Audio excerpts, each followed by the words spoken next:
What's up, guys? Alec and Eloy from 7-4 coming back at you again. So we have a lot of people that come through here and they want to come train with us, and a lot of them are pretty interested in becoming police officers, and they all want to get prepared for the academy. So they're always asking us like, "Oh, what kind of stuff can we do to get ready?" So we thought we'd just make a little video talking about some good ways to prepare for the academy. Yeah, we do. We're getting a lot of people who are in the process of applying for a law enforcement job. So we want to talk about that. Okay. What it takes to be a police officer, what it takes to be a good police officer. If you guys haven't seen Alex's Ranger video, check that out. Okay. One of the things that we're looking for when it comes to people we work with is, are you going to be an asset to the team, or are you going to be a liability? Okay. And the city that you apply to work for is going to look at it the same way. Okay. One of the things that you want to start preparing for when it comes to police training and police academy is make sure you have the right attitude. You got to have the right attitude to become a police officer. Okay. We don't sugarcoat stuff here. Some of the people that come to train here, when we see that they have a bad attitude or maybe they have a temper problem or something like that, I straight up tell them, hey, maybe this job isn't for you. Okay. You're going to go out there, you're going to deal with the public, you're going to deal with people who are having the worst time of their lives. Okay. People don't call 911 to tell you they're celebrating something, right? Something bad is happening. Okay. So it could be the absolute worst moment of that person's life that you're dealing with. And then when you show up, you're going to be getting cussed at, you're going to get spit on, all that stuff. I've worked through 3 different riots and major protests, and I can tell you the stuff that they say to you, the stuff that they're going to do to you, you can't take that stuff personal. Okay. So if you have a temper issue, law enforcement is really not for you. Okay. With that said, I think if you do have a military background and you went through boot camp and stuff like that, that does help you, and it does give you an edge as far as, going to police academy. Because when your drill instructor or drill sergeant is screaming and yelling at you, you have to learn not to take it personal. Okay. Other thing is, outside of you taking stuff personal, is you have to be physically prepared. Okay. For me, I didn't really have to do anything to prepare for the academy because I've already lived that type of lifestyle. Okay. And that is one thing that's going to make it easier for you guys. Okay. If you're thinking, hey, I want to become a police officer, but you're out of shape and stuff like that, good for you for trying to get into shape. But honestly, whether you're a police officer or not, you should really be taking care of your body, period. Okay. Agree? Yeah, definitely. I think just having that like fundamental part of your life to be like to keep yourself physically fit, if you do get on the job, is just going to keep helping you as you go forward. Yeah. So the reason why I was telling you about the lifestyle is, so if you have someone, let's say, for example, that's overweight or not fit, or they live an unhealthy lifestyle, and they do everything they can, they lose all this weight, they get really fit, they start running and everything, and then they go to the police academy and they pass. Okay. Usually these are the officers that I see who just let themselves go. Okay. You have to have that self-discipline. Okay. Most agencies, I don't know of any that is really going to make you go and retest or have like some sort of physical fitness qualification for their regular officers. Okay. I know the agency that I work for, there isn't. Okay. So we have officers of all sizes and shapes. Okay. So you have to hold that, that has to be your personal standard. Okay. For me, I'm not trying to be Iron Man and all that stuff, but I want to be able to do my job. Okay. So that physical part is key. Okay. So all the stuff that you do prior to the academy, your lifestyle, your physical fitness, both mentally and physically, is going to be key. Okay. Next thing, the size matter? Size always matters. It does. I Don't fool yourself, Yeah, guys. I know it's not to be discriminatory or anything, right? But just imagine football team. You played football. Like if you're looking for an offensive line, okay, do you really care that you have a well-balanced and well-diverse front line? Hell no. Right? You're not gonna be like, hey, we need one of these, we need one of these, need one of these, and then you guys go out there and get crushed. Okay, it's just the reality of this job. Okay, this job can be extremely violent, but at the same time, it's very rewarding. When you're able to save someone's life. I remember the first time I saved somebody's life. I still remember to this day, and it was important to me. And that was something that really brought me joy as far as being a police officer. Okay. So, I'm not trying to discourage you guys who are a little bit smaller or a little bit, um, shorter or whatnot. Um, still go after, if it's your dream to be a police officer, go for it, man. Don't let anything stop you. Okay. Um, but if you are larger, it does help, especially when you're dealing with the public. Okay. When you go to a radio call, you don't have the choice of, hey, I want to go and deal with this type of suspect. I want to go deal with a suspect that's under 6 feet tall. I want to deal with a suspect that's going to be female or male or whatever. You just don't have that opportunity to choose. Okay. When that call comes, you just got to go. Okay. So it does matter. Get physically strong, improve your grip strength, improve your upper body strength, especially. Okay. And be able to run. Okay. I think that's very important. Uh, the both of us, we like to go rucking. And I think that's good too. It's just building strength and endurance and stamina.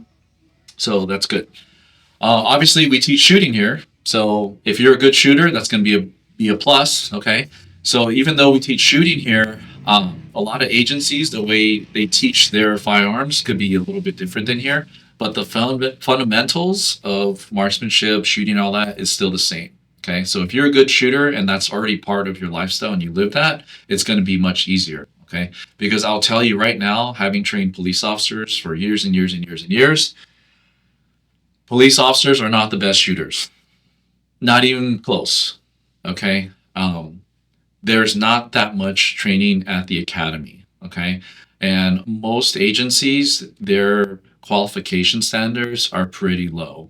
Okay. If you take any civilian competitive shooter, they would laugh at that qualification. It's just that much of a joke. Okay.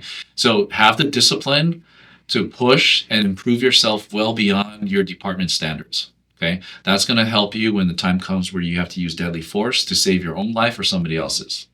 Okay. Last, there's so much more that I can, give you guys advice for. But if you're planning to become a police officer, read. Read, read, read. Okay. Read novels.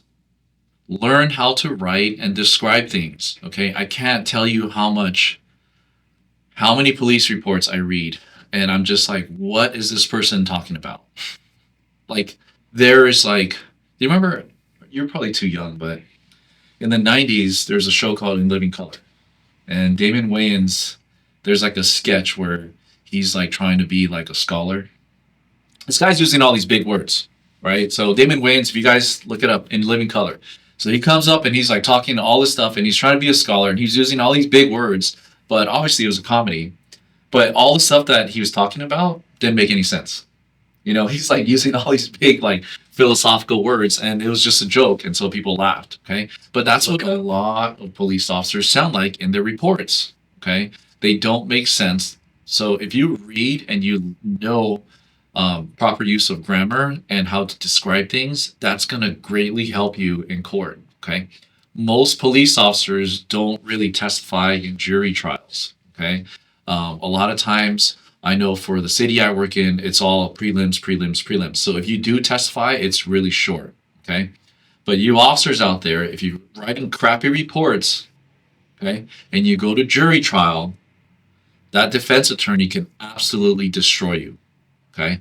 So please, guys, it's not all about shooting tactics and all that stuff, but educate yourself so that if you do go to the academy and graduate, you could be a well-rounded officer.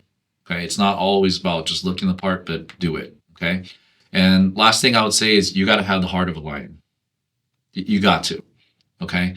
We're seeing so many times where, and it's not female officers or male officers, it's both. Okay. Where they get into an incident and they just give up.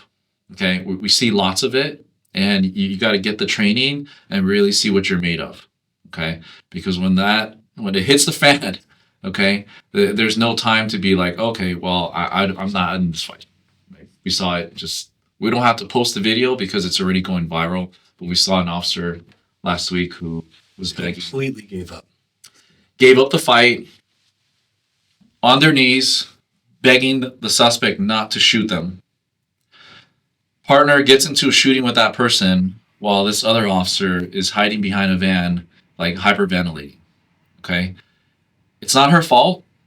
Okay, I blame the training and the hiring process. Okay, when I went to the academy, they did everything they could to make us quit. And now a lot of places I talk to a lot of my friends working in the academies and stuff, they're like, "Hey, man, you can do it. Let's go, push." Okay, so it's completely shifted. Okay, but if you don't know, do training. We had a class today where we did force on force training, and guys were like, "Wow, this crap is super eye opening." Right? So, I mean, that's similar to when you guys went to RASP. Yeah, man. To this day, I hate a cheerleader. If you're the kind of person that's like, or if you're the kind of person that needs to be cheered on in order to like do your job, like, come on, you can do it. Just keep running, try your best. Like, I don't ever want to work with you. If you need that kind of moral support, like, dude, go work somewhere else. I want the guys that'll work every single time, regardless of conditions. Yeah, and have confidence, guys. You can't be someone who's going to quit. Okay, and I'm not talking about being arrogant. Okay, my reference when I came onto the agency I work for now, um, he told me, it's a good friend of mine. He's like, "Hey, make sure you're prepared." And I told him, "Hey, so prior to me becoming a police officer, I had military and contract experience. So you know what, the physical stuff and the shooting and all that stuff, it was already kind of like second nature because we were doing that all the time. But I told him, I said, "Hey, I'm going to pass the academy. There is no doubt. It's guaranteed." Okay. I pushed hard. I didn't give up. Right. And it's not part of being like over cocky or something like that, but you got to know what you have in yourself. Okay. I don't think that going to Ranger School, you ever thought, "Hey, I might fail out," or anything. There's just, you can't have that thought in there. Okay. If you go and deal with a suspect thinking that, "Hey, I'm probably going to lose this fight." Okay. And that's different than being smart. Okay. It's just not like, "Oh, I'm going to take this guy on." Call your resources, get your backup there. Right. But be smart about it. And you people are going to see the fear and doubt in your eyes. They really will. Okay. So if you're thinking about going into law enforcement, hopefully this stuff kind of helps you. Um, because I know every agency in the United States right now is hurting. Okay, so we want these type of people actually applying and coming to help. Okay, because I'm almost 50 years old, but I still got quite a few years in this job, and I'd love to see like good qualified people coming to do this job because it is very rewarding. Well said. Size matters. He says Size matters. it's perfect for her. She's lying. Yep.